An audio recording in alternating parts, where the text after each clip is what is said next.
Picture this. It's 2 o'clock in the morning and you're standing in your own kitchen, in your bare feet, on a cold floor, holding an empty glass up under the tap, and nothing comes out. A cough of air, a brown dribble, then nothing. The wells run low, again. Or maybe the city slipped a notice under your door this week. Boil your water. Don't drink it, don't trust it, don't give it to the kids.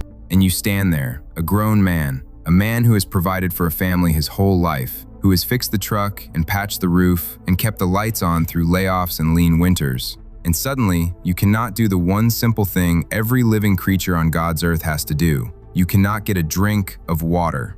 Now I want you to hold that feeling, sit in it for a second, because here's the part that'll keep you up the rest of the night. While you were standing there in the dark with that empty glass, the air around your head, the very air you were breathing in and out, was full of water. Gallons of it, floating right there, an arm's length from your face, invisible, and completely, totally out of your reach. For 10,000 years, that water might as well have been on the moon. A man could stand parched in air that held more water than he'd drink in a month, and there was not one blessed thing he could do about it.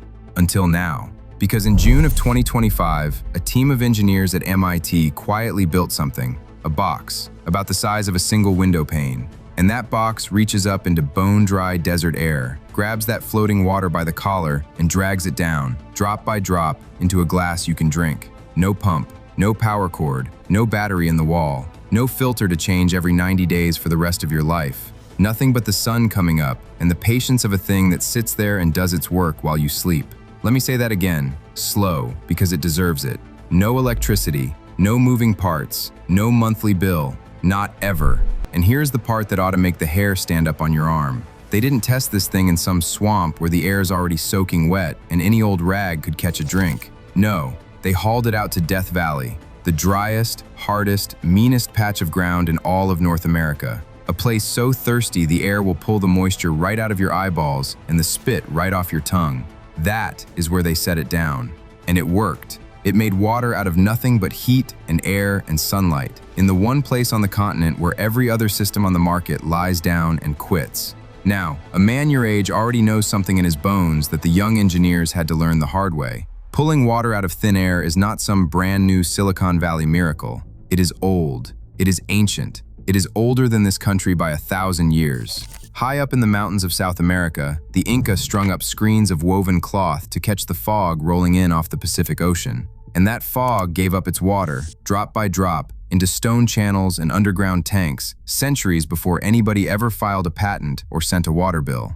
On a black volcanic island off the coast of Africa, farmers with no machines and no money laid down beds of gravel, just gravel, so the cold night air would sweat its dew straight down into the dirt and feed the roots of their grapevines. No hose, no sprinkler, no pump. Just a man who understood the air over his head and bent it to his will. And here's the thing, it never died out.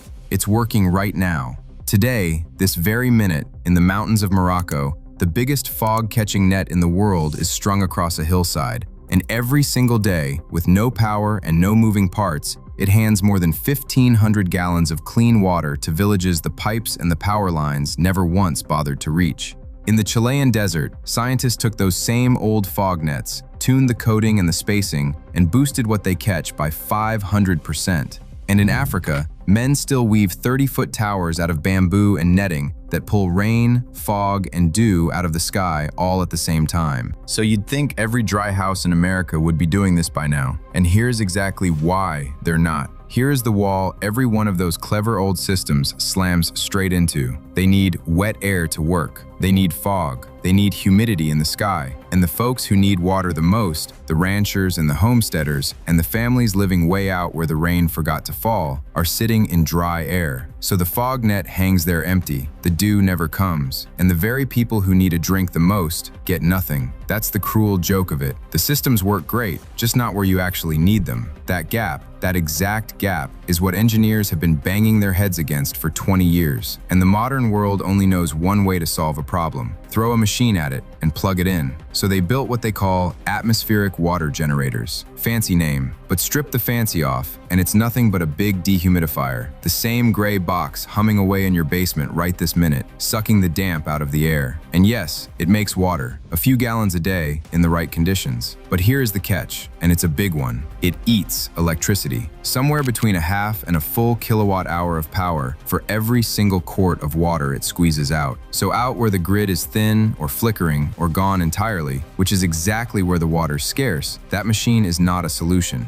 It's a daydream with a power cord attached. It only works where you didn't really need it. So that, finally, is the problem MIT walked up to and stared down. Make water out of dry air with no power at all. And I want to tell you how this thing actually works, because once you understand it, you are going to wonder why nobody ever sat you down and explained it before. Inside that little window pane box sits a sheet of special gel, and they molded it into rows of tiny domes, like a sheet of bubble wrap, so it's got all the surface area in the world to do its job. And soaked down into that gel is a salt, lithium chloride. And friend, this salt is thirsty, not regular thirsty, violently, desperately, hand of God thirsty for water. It will reach out and yank moisture right out of air that is only 10% humid. 10%. That's Death Valley air. That's air a fog net would take one look at and call hopeless and go home. And this salt drinks it anyway, all night long, without complaint. Now here is where every older system fell flat on its face, and where MIT finally got it right. With those salts, the salt always crept into the water and fouled it, made it brackish, made it useless unless you ran it through another filter. So the MIT team folded in one more ingredient, glycerol. And that glycerol locks the salt down, holds it in place, keeps it from ever sneaking into your glass. They tested the water that came out the bottom, and the salt level landed well below the line for safe drinking water. Clean, real, drinkable. And the whole thing runs on nothing but the rhythm of a single day, the same sun and the same dark your grandfather lived by.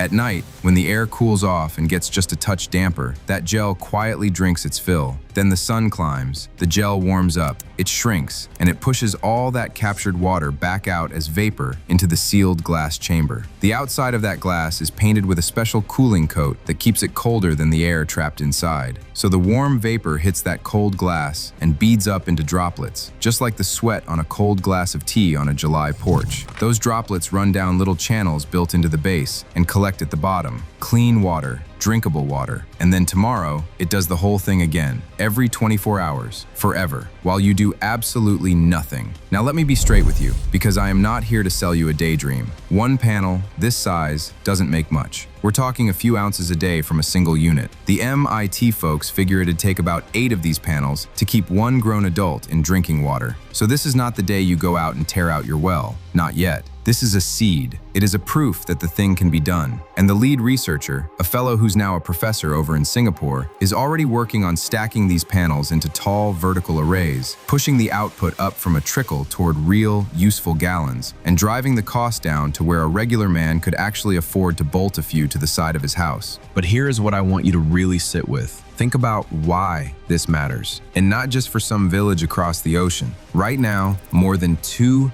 billion people on this planet cannot count on clean, safe water. It quietly kills over 1 million of them every single year. And before you tell yourself that's somebody else's problem, hear me. In this country, right now, 46 million Americans face water insecurity. Across Europe, 40% of the population is dealing with water scarcity. And the experts say that by 2030, just a few years off, the world is going to want 40% more groundwater than the ground can possibly give. We are draining the wells faster than the rain can fill them. That's not a scare story. That's arithmetic. That's a checkbook that doesn't balance. So a box that pulls water out of nothing but air and sunlight, that is not a gadget. That is independence. That is the kind of thing a man builds so that nobody, not the utility company, not the city council, not a 10-year drought, gets to decide whether his family drinks. Think about that. Now, if you're sitting there thinking, that MIT thing sounds wonderful, but it's still locked in a lab, what am I supposed to do this year, on my land, with my two hands. I hear you. And here is your honest answer. If you live anywhere near a coast, anywhere the fog rolls in off the water of a morning, the old fog nets are not a theory. They are real, they are field-proven, and you can build one this weekend with what's in the hardware store. A single panel, 3 feet by 3 feet, of fine mesh netting strung up tight on a simple frame, set out where the wind carries the fog through it, will pull anywhere from 3/4 of a gallon up to 2.5 gallons of clean water a day. No power, no motor, no maintenance beyond hosing the dust off the screen now and then. And the materials, all in, will run you under $100. $100 for a thing that quietly makes water out of the morning air, year after year after year. Think about the trade you've been making your whole life without ever noticing it. Every case of bottled water you've ever carried in from the car, every utility bill, every truck-delivered tank. That is the rent you pay for not owning the means yourself. The old fog net, the MIT box. These things have something in common that the bottled water never will. You build it once, and the sky pays the bill from then on. So here is what I want you to do for me. Drop me a comment, and don't just say, "Great video."